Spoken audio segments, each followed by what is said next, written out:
জানিয়ে দেব এই মুহূর্তে হাতে পাওয়া সর্বশেষ গুরুত্বপূর্ণ আপডেট বাংলা সংবাদ। শুরুতেই থাকছে আওয়ামী লীগ নতুন করে সংগঠিত হচ্ছে, আমার কাছে তথ্য আছে।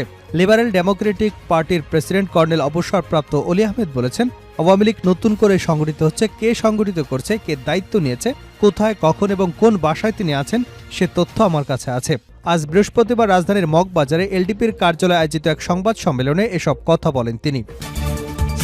এবারে জানাবো, ছাত্র জনতার উপর হামলা চালানো যুবলীগ নেতা দেবাশিস গ্রেপ্তার।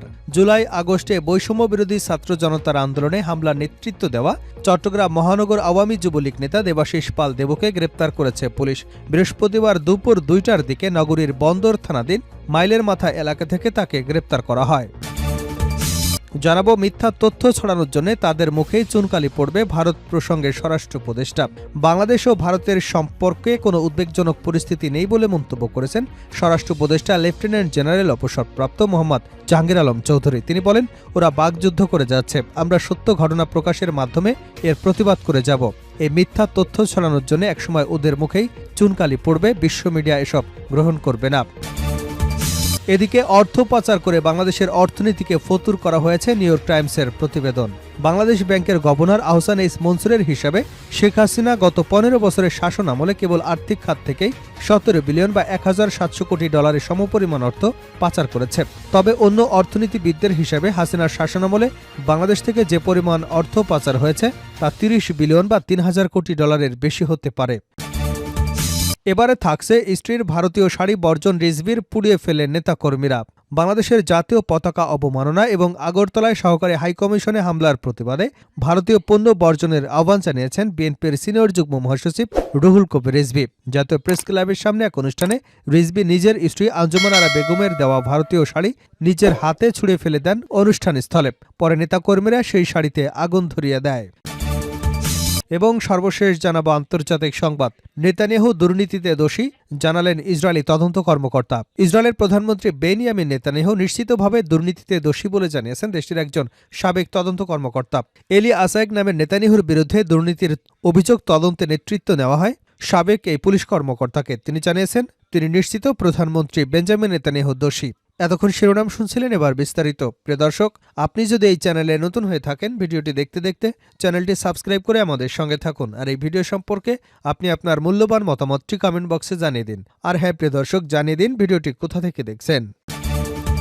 আওয়ামী লীগ নতুন করে সংগঠিত হচ্ছে, আমার কাছে তথ্য আছে। লিবারেল ডেমোক্রেটিক পার্টির প্রেসিডেন্ট কর্নেল অলি আহমেদ বলেছেন, আওয়ামী লীগ নতুন করে সংগঠিত হচ্ছে। কে সংগঠিত করছে, কে দায়িত্ব দিয়েছে, কোথায়, কখন, কোন বাসায় তিনি আছেন সে তথ্য আমার কাছে আছে। বৃহস্পতিবার রাজধানীর মগবাজারে এলডিপির কার্যালয়ে আয়োজিত এক সংবাদ সম্মেলনে এসব কথা বলেন তিনি। অলি আহমেদ বলেন, আমরা যদি মনে করি স্বৈরাচার বসে আছে, এটা সঠিক নয়। স্বৈরাচারদের প্রথম, দ্বিতীয় এবং তৃতীয় স্তর পুলিশ এবং প্রশাসনে বসে আছে। এখনও স্বৈরাচারের দোসররা বিভিন্ন প্রতিষ্ঠানে স্ব অবস্থানে রয়েছে। আমি ডক্টর ইউনূসকে বলবো, আর কাল বিলম্ব না করে স্বৈরাচারের দোসরদের চিহ্নিত করুন। তাদের বদলি কোনো সমাধান নয়, চাকুরি থেকে বাদ দিতে হবে। রাজনৈতিক দলগুলোর অনেকে আওয়ামী লীগকে পছন্দ করেন, তাদের সাবধান হবার আহ্বান জানিয়েছেন তিনি। বুধবার অন্তর্বর্তী সরকারের প্রধান উপদেষ্টার নেতৃত্বে বিভিন্ন রাজনৈতিক দলের নেতারা অংশ নিলেও নিজের ফিরে যাওয়া নিয়ে এলডিপির সভাপতি বলেন, যে কোনো কারণে হোক আমরা সেখানে উপস্থিত থাকতে পারিনি, যার জন্য সরকারের একজন উপদেষ্টা দুঃখ প্রকাশ করেছেন এবং তিনি বলেছেন আগামীতে এ ধরনের ঘটনা ঘটবে না, সুতরাং এটা নিয়ে আর কোনো কথা বলতে চায় না। অলি আহমেদ বলেন, আমরা মিটিংয়ে থাকি বা না থাকি, বাংলাদেশের বিষয়ে আমাদের বক্তব্য পরিষ্কার। ভারতকে এটা বুঝতে হবে, আমরা মুক্তিযোদ্ধারা এখনও জীবিত আছি। বাংলাদেশ একটি স্বাধীন সার্বভৌম দেশ। তিনি বলেন, বিএনপির প্রতিষ্ঠাতা শহীদ প্রেসিডেন্ট জিয়াউর রহমান এবং খালেদা জিয়ার শাসনকাল ছাড়া বাকি সময়টুকু ভারতের দালাল হিসেবে কাজ করছে বাকিরা। বর্তমানে কাউকে আমরা ভারতের দালাল হিসেবে কাজ করতে দেব না। আমরা ভারতের বিপক্ষে না, কোনো দেশের বিরুদ্ধে না। ইসলাম ধর্মের অনুসারী যারা আমাদের সাহায্য সহযোগিতা করেছেন তাদের প্রতি কৃতজ্ঞতা প্রকাশ করি, তবে বেশি গুতাগুতি করলে ভালো হবে না। ছাত্র জনতার উপর হামলা চালানো পুলিশ নেতা দেবাশিস গ্রেপ্তার। জুলাই আগস্টে বৈষম্য বিরোধী ছাত্র জনতার আন্দোলনে হামলার নেতৃত্ব দেওয়া চট্টগ্রাম মহানগর আওয়ামী লীগের নেতা দেবাশিস পাল দেবকে গ্রেপ্তার করেছে পুলিশ। বৃহস্পতিবার দুপুর 2টার দিকে নগরীর বন্দর থানাধীন মাইলের মাথা এলাকা থেকে তাকে গ্রেপ্তার করা হয়। দেবাশিস পাল দেব চট্টগ্রামের বন্দর এলাকার বাসিন্দা হরেন্দ্র বিজয় পালের ছেলে। তিনি তিনি আওয়ামী যুবলীগের চট্টগ্রাম মহানগর কমিটির সহসভাপতি। তাকে গ্রেপ্তারের বিষয়টি নিশ্চিত করেছেন সিএমপির অতিরিক্ত উপকমিশনার মোহাম্মদ তারেক আজিজ। পুলিশ জানায় ৫ আগস্ট শেখ হাসিনা সরকারের পতনের পর থেকে দেবাশিস পাল দেবু আত্মগোপনে চলে যান। তার বিরুদ্ধে বৈষম্য বিরোধী আন্দোলনে ছাত্র জনতার উপর হামলা চালিয়ে হত্যার ঘটনায় একাধিক মামলা রয়েছে। মিথ্যা তথ্য ছড়ানোর জন্য তাদের মুখে চুনকালি পড়বে ভারত প্রসঙ্গে স্বরাষ্ট্র উপদেষ্টা। বাংলাদেশ ও ভারতের সম্পর্ক কোনো উদ্বেগজনক পরিস্থিতির মধ্যে নেই বলে মন্তব্য করেছেন স্বরাষ্ট্র উপদেষ্টা লেফটেন্যান্ট জেনারেল মোহাম্মদ জাহাঙ্গীর আলম চৌধুরী। তিনি বলেছেন, ওরা বাকযুদ্ধ করে যাচ্ছে, আমরা সত্য ঘটনা প্রকাশের মাধ্যমে এর প্রতিবাদ করে যাব। এ মিথ্যা তথ্য ছড়ানোর জন্য একসময় ওদের মুখেই চুনকালি পড়বে, বিশ্ব মিডিয়া এসব গ্রহণ করবে না। বৃহস্পতিবার সকালে নারায়ণগঞ্জের পূর্বাচলে ফায়ার সার্ভিস ও সিভিল ডিফেন্স মাল্টিপারপাস ট্রেনিং গ্রাউন্ডে আন্তর্জাতিক স্বেচ্ছাসেবক দিবস ২০২৪-এর উদ্বোধনী অনুষ্ঠান শেষে সাংবাদিকদের সঙ্গে আলাপকালে কথা বলেন তিনি। জাহাঙ্গীর আলম চৌধুরী বলেন, সীমান্তে ওই ধরনের কোনো উত্তেজনা নেই, সীমান্ত পরিস্থিতি অন্যান্য সময়ের মতোই স্বাভাবিক আছে। ভারতীয় গণমাধ্যম বাংলাদেশ সম্পর্কে অপপ্রচার চালাচ্ছে, অন্য দেশের প্রতি এমন জঘন্য প্রচার কেবল ভারতীয় মিডিয়াই করতে পারে। পশ্চিমবঙ্গের মুখ্যমন্ত্রী মমতা বন্দ্যোপাধ্যায় প্রয়োজনে বাংলাদেশের জাতিসংঘে শান্তিরক্ষী পাঠানোর জন্য ভারতের প্রধানমন্ত্রী নরেন্দ্র মোদীর হস্তক্ষেপ চাওয়া প্রসঙ্গে সাংবাদিকরা জানতে চাইলে স্বরাষ্ট্র উপদেষ্টা বলেন, ভারতের সংখ্যালঘুরা নির্যাতিত হচ্ছে, সেজন্য বোধহয় তিনি উনাদের দেশে শান্তিরক্ষী চাইতে গিয়ে ভুলে বাংলাদেশের কথা বলে ফেলেছেন।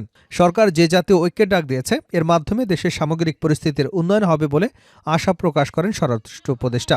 তিনি বলেন, গত ৫ই অক্টোবরের পর যে পরিস্থিতি তৈরি হলো, এখন তো তার চেয়ে উন্নতি হয়েছে। আমরা যখন সবাই একসঙ্গে হব, সেটা অবশ্যই একটি ইতিবাচক প্রভাব পড়বে, এজন্য সময় দিতে হবে। অর্থ পাচার করে বাংলাদেশের অর্থনীতিকে ফতুর করে দেওয়া হয়েছে নিউ ইয়র্ক টাইমস। বাংলাদেশ ব্যাংকের গভর্নর আহসান এইচ মনসুরের হিসাবে শেখ হাসিনার গত ১৫ বছরের শাসনামলে কেবল বাংলাদেশের আর্থিক খাত থেকেই ১৭ বিলিয়ন বা ১,৭০০ কোটি ডলারের সমপরিমাণ অর্থ পাচার হয়েছে। তবে অন্য অর্থনীতিবিদদের হিসাবে শেখ হাসিনার শাসনামলে বাংলাদেশ থেকে যে পরিমাণ অর্থ পাচার হয়েছে তা ৩০ বিলিয়ন বা ৩,০০০ কোটি ডলারের চেয়েও বেশি হতে পারে। নিউ ইয়র্ক টাইমসের প্রকাশিত এক প্রতিবেদনে বলা হয়েছে, পাচার হওয়া টাকার প্রকৃত পরিমাণ কেউই নিশ্চিত করে বলতে পারছে না। বিভিন্ন ধরনের আর্থিক হিসাব নিকাশ করে আহসান এইচ মনসুর বলেন, শেখ হাসিনার শাসনামলে তারা সহযোগীরা বাংলাদেশি ব্যাংক খাত থেকে যে পরিমাণ অর্থ লুট করেছে তা কার্যত পৃথিবীর আর্থিক ইতিহাসের সর্বোচ্চ। এতে বাংলাদেশের অর্থনীতির অপূরণীয় ক্ষতি হয়ে গেছে। মার্কিন এই প্রভাবশালী গণমাধ্যম অনলাইন সংস্করণে বুধবার প্রকাশিত এক প্রতিবেদনে এসব কথা বলেছে। গভর্নর আহসান এইচ মনসুরের সাক্ষাৎকারটি নেওয়া হয়েছে গত অক্টোবরে। আর চলতি সপ্তাহে অর্থনৈতিক পরিস্থিতির বিষয়ক শ্বেতপত্র কমিটি বলছে, সাবেক প্রধানমন্ত্রী শেখ হাসিনার শাসনামলে গত ১৫ বছরে বাংলাদেশ থেকে সার্বিকভাবে প্রতি বছর গড়ে প্রায় ১৬ বিলিয়ন মার্কিন ডলার অবৈধভাবে পাচার হয়েছে।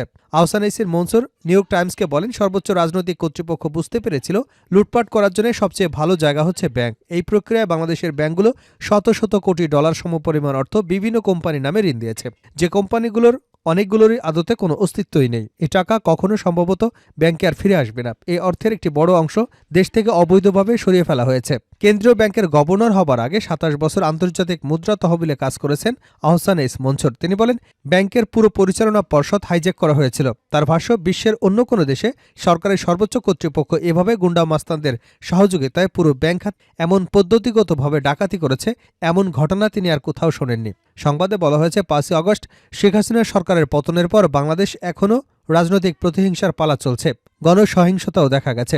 অর্থনীতির প্রসঙ্গে আহসান এইচ মনসুর বলেন, আগামী বছর অর্থনীতির আকাশে আরও কালো মেঘের ঘনঘটা থাকবে। এরপর অর্থনীতির আকাশ পরিষ্কার হতে শুরু করবে।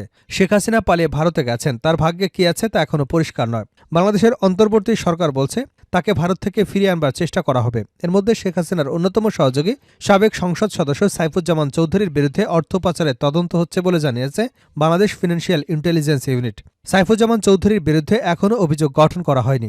সম্প্রতি আল জাজিরাকে দেওয়া সাক্ষাৎকারে সাইফুজ্জামান চৌধুরী বলেছেন, হাসিনা সরকারের বিরুদ্ধে উইচ হান্ট করা হচ্ছে, তিনি এর বাইরে নন। New York Times Sheikh Hasina এবং সাইফুজ্জামান চৌধুরীর সঙ্গে যোগাযোগের চেষ্টা করে ব্যর্থ হয়েছে। ঢাকায় আওয়ামী লীগের দলীয় কার্যালয় খালি পড়ে আছে। এরপর তারা শেখ হাসিনার মুখপাত্রের সঙ্গে যোগাযোগের চেষ্টা করেও সফল হননি। ইসলামী ব্যাংকের সাবেক ব্যবস্থাপনা পরিচালক মোহাম্মদ আব্দুল মান্নানের পদত্যাগের ঘটনা সবিস্তারে তুলে ধরেছে নিউ ইয়র্ক টাইমস। সংবাদে বলা হয়েছে, ২০১৭ সালের ৫ই জানুয়ারি আর ১০টা সাধারণ দিনের মতো আব্দুল মান্নান কার্যালয়ে যাবার পথে একটি ফোন কল পান। কলটি করেছিলেন সামরিক গোয়েন্দা দপ্তরের প্রধান। তাকে বলা হয় গাড়ি ঘুরিয়ে তিনি যেন সংস্থাটির সদর দপ্তরে চলে যান। গত অক্টোবর মাসে আব্দুল মান্নান নিউ ইয়র্ক টাইমসকে সেই ঘটনার বিবরণ দিয়েছেন। কার্যালয়ে যাবার পর সামরিক গোয়েন্দারা আব্দুল মান্নানের ফোন, গাড়ি এবং ওয়ালেট রেখে দেন। এরপর গোয়েন্দা সংস্থার প্রধান আব্দুল মান্নানের দীর্ঘ ক্যারিয়ারের বিবরণ দেন। বাংলাদেশ ব্যাংক খাতকে তিনি যে গ্রামীণ দরিদ্র মানুষের কাছ থেকে নিয়ে গেছেন সেজন্য তার প্রশংসা করেন।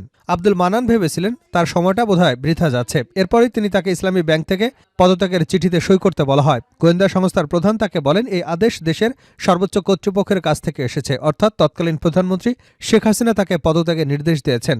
কিন্তু তিনি প্রথমেই পদত্যাগপত্রে সই করতে রাজি হননি। তিনি আরও বলেন, গোয়েন্দা কর্মকর্তারা তাকে মৌখিকভাবে রাজি করানোর চেষ্টা করেন। এরপর তিনি গোয়েন্দা প্রধানের কার্যালয় থেকে আরেকটি স্থানে নিয়ে যাওয়া হয়। আব্দুল মান্নান বলেন, আমি যে ধরনের মানুষ, তাতে ওই সময় আমাকে যে অপমানজনক পরিস্থিতির মধ্যে ফেলা হয়েছিল তার বিবরণ দেওয়া সম্ভব নয়। এরপর তিনি ওই সময়ের হিসাব ভুলে যান এবং এক পর্যায়ে জানতে পারেন দুপুরের আগেই তিনি পদত্যাগপত্রে সই করেছেন। তারপর তাকে ছেড়ে দেওয়া হয়। পরবর্তী 8 বছর তিনি কার্যত নির্বাসনে ছিলেন। এখন তিনি আবার একটি ব্যাংকের চেয়ারম্যান হয়েছেন।